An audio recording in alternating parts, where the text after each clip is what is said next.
What's going on there, folks? Good afternoon, evening to some out there. It is the Earthmaster here on these, what is it, Wednesday, September 22nd. It's a date about 2021 to date, 4:25 p.m. West Coast time in California.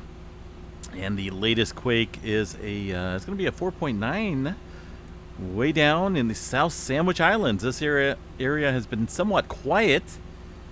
Yesterday and the day before, we only had a couple small sporadic earthquakes down there. Now, at least over the last 24, it looks like things are kind of ramping up a little bit with that 4.9 in the South Sandwich Islands area.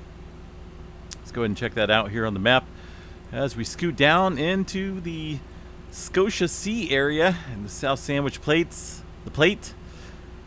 4.9, a couple fives in there as well, and a 4.9 from looks like late last night, early this morning.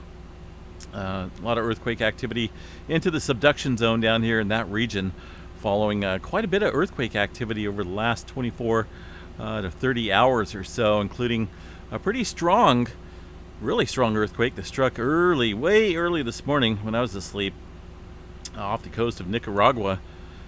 This was a 6.5 earthquake striking at 30 kilometers below surface into the Middle American Trench. Since then, we've had quite a bit of aftershock activity, including looks like the largest so far, a 5.6 just off the coast in that area.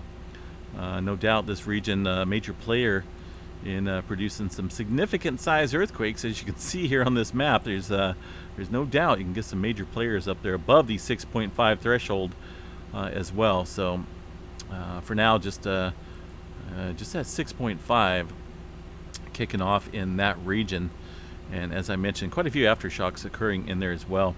The other big quake now over the 24-hour threshold. We need to go back to the 7 days here to be able to see that 5.9 that struck the Melbourne area, state of Victoria in Australia yesterday. Pretty good shaker. In fact, it was the one of the largest earthquakes to hit the Australia area. Let's see if I can key this up here. There was a little stronger one that hit. Trying to think when that was. Let me see. I got an image right here. Okay. I wanted to pop this up. Australia's largest recorded earthquake was back in 1988 at Tennant Creek in the Northern Territory. Looks like that magnitude was a 6.6. It occurred in a sparsely populated area and resulted in damage to looks like a major gas pipeline back in 1988. So earthquake activity definitely rare in the Australia region, inland. Of course, areas to the east, over here around the Kermadec Trench, New Zealand region, capable of producing and seeing regular intervals of earthquakes along that region. But man, 5.9 definitely shaking things up out there. It was felt all the way up to Sydney, I guess. Pretty large swath of area. People reported feeling the shaking in one of Victoria's largest earthquakes down there. Let's see what else we got here, folks. That's just two large earthquakes that struck. We've seen the activity in the South Sandwich Islands kind of ramping up a little bit, and also the West Coast getting in on quite a bit of earthquake activity as well, including this one down here around the Baja California. 3.4 struck a little bit earlier. We are seeing a little bit of die down along the San Jacinto fault area. We have been watching that movement along that fault system yesterday. For possibly a little bit larger magnitude. We were getting quite a bit of swarming going on this specific fault section of that region here. You can see specifically in this area, that's a whole lot of shaking going on, folks. 86 earthquakes just off the San Jacinto fault area. There's the the Thomas section, Thomas Mountain Fault, the Anza section. Looks like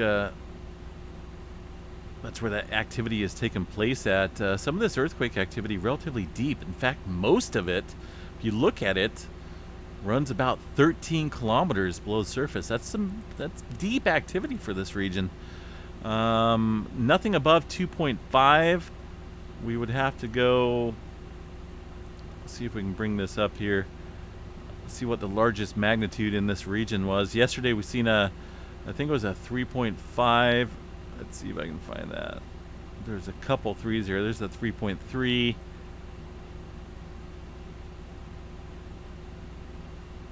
So no, I can't really say there's any main shaker with this earthquake activity that we seen yesterday. Just kind of like a good indicator of some buildup of pressure in this region for sure, though. That activity stretching all the way down into the southern branch of the San Jacinto fault area. Like I said, this one's pretty. It's a pretty significant fault system in California with accumulated stress buildup secondary to the San Andreas fault. So no doubt, it's still something to watch, folks. This activity occurred prior to this movement down here along the Middle American Trench, just off the coast here. So still kind of watching. We need to be prepared for the West Coast movement. Still, there's earthquake activity just west of Fresno. It looks like in the Diablo range, 2.3, relatively shallow. It looks like -7. We'll see if that gets revised or not. A little bit of activity off the coast of Salinas in the Monterey Bay as well. You can see a 3.4 striking out there. Let's see here. Monterey Bay. What is that? Tulorcitos fault zone?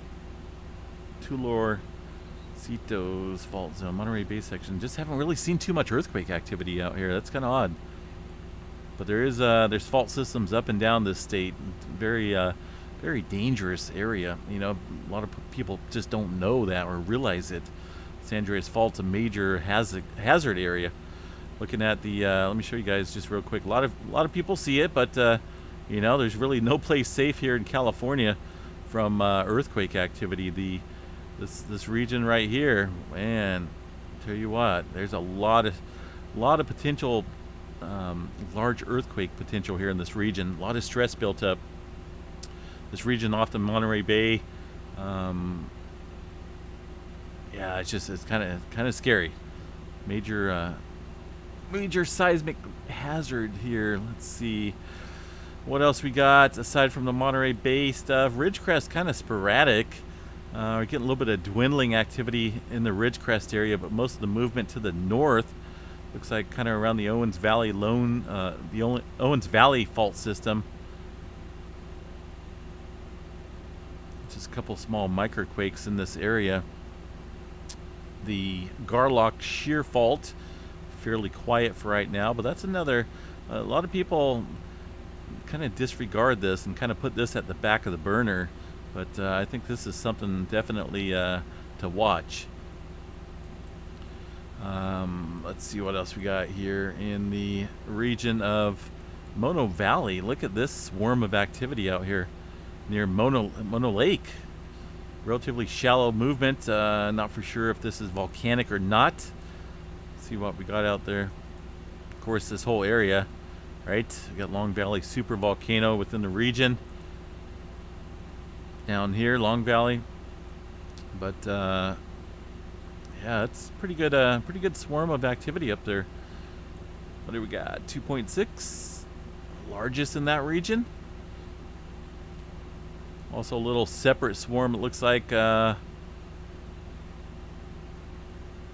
the Nevada side, a little swarm of activity well away from the Tonopah swarm that we've been watching here near the Candelaria Hills. This normally runs west to east, east to west, but we kind of got some weird migration here north to south now. It's kind of odd. Let's see here, Lake Tahoe. There's that movement right underneath the lake again. We have been watching this over the past few months. Lake Tahoe's been getting these little periodic swarms that kick up. Over the last 30 days, the all magnitudes underneath the lake has been quiet, but if we go back over the past few months, we can see some pretty good swarming earthquakes that took place here in this region earlier this year. But so we'll see if this kicks back up. Like I say, we haven't seen too much activity directly underneath the lake here, so movement up north, pretty quiet for the most part, folks. Mount Shasta region near McLeod. Mount Shasta sits up here a good 15-20 miles or so from this little swarm of activity. Dunsmuir. Most of these earthquakes in the microquake range. The Cascadia subduction zone, once again, a little 2.5 into the subduction zone down there at about 27 kilometers. Movement along the Cascades fairly minimal, with only a couple microquakes around Mount St. Helens and Mount Rainier. Seattle, the 1.1 near Shoreline, Washington. And also some activity around Idaho kicking up. There's some swarming going on at Yellowstone. We'll check that out here in just a second. We are seeing a ramping up of earthquake activity in Texas once again. This is a kind of, like I say, these two go hand in hand.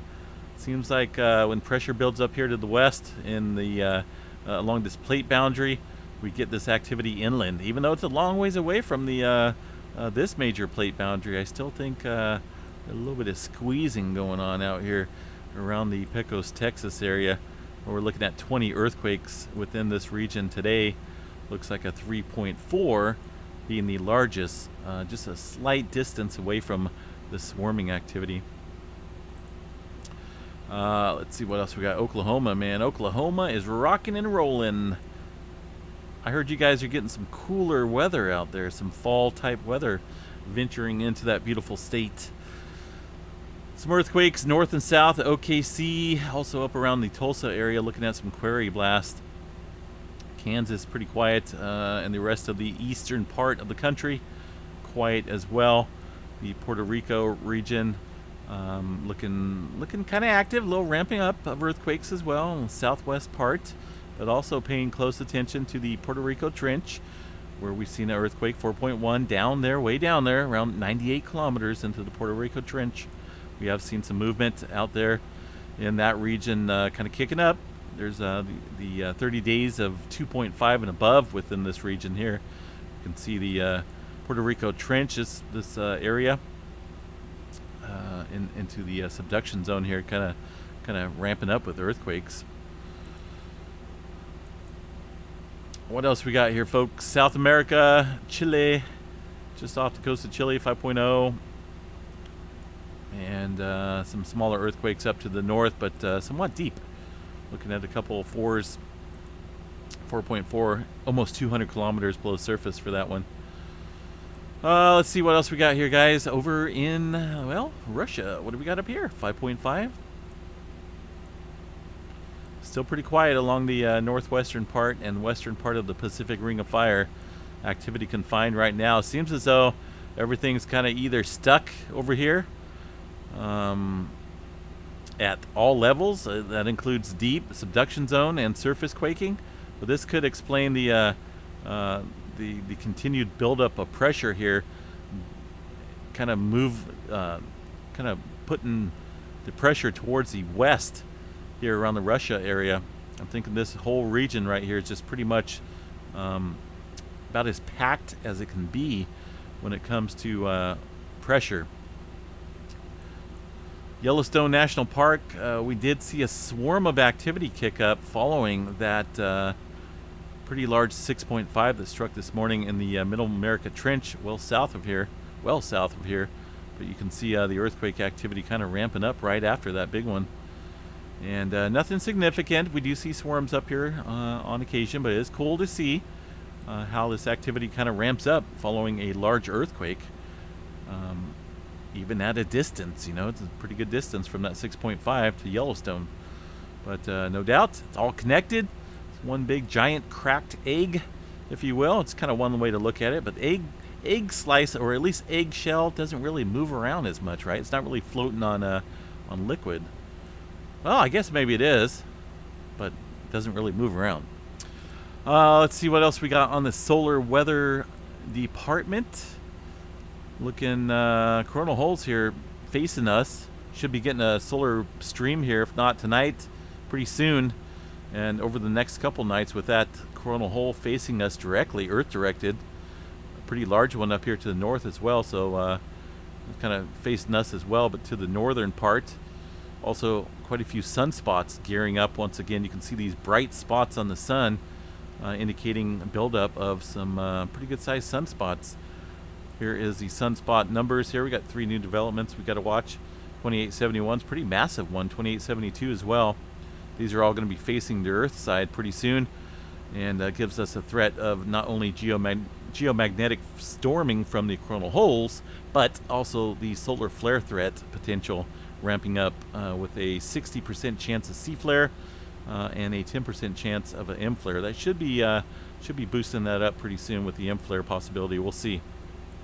There's the key KP indexes here. We'll see that ramp up tonight, potentially, as that coronal hole faces us and begins to reach Earth with the high-speed solar wind stream that will reach Earth over the next couple days.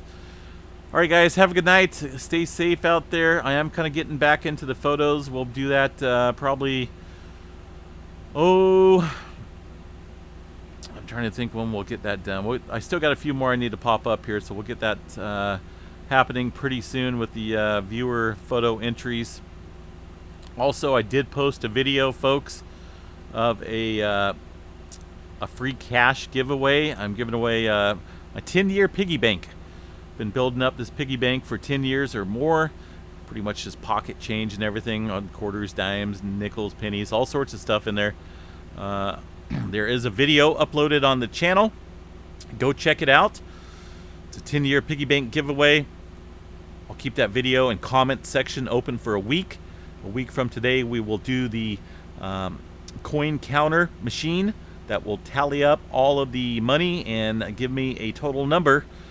We will find the winner with the correct guess and get a hold of them and send out that money to that person. So good luck.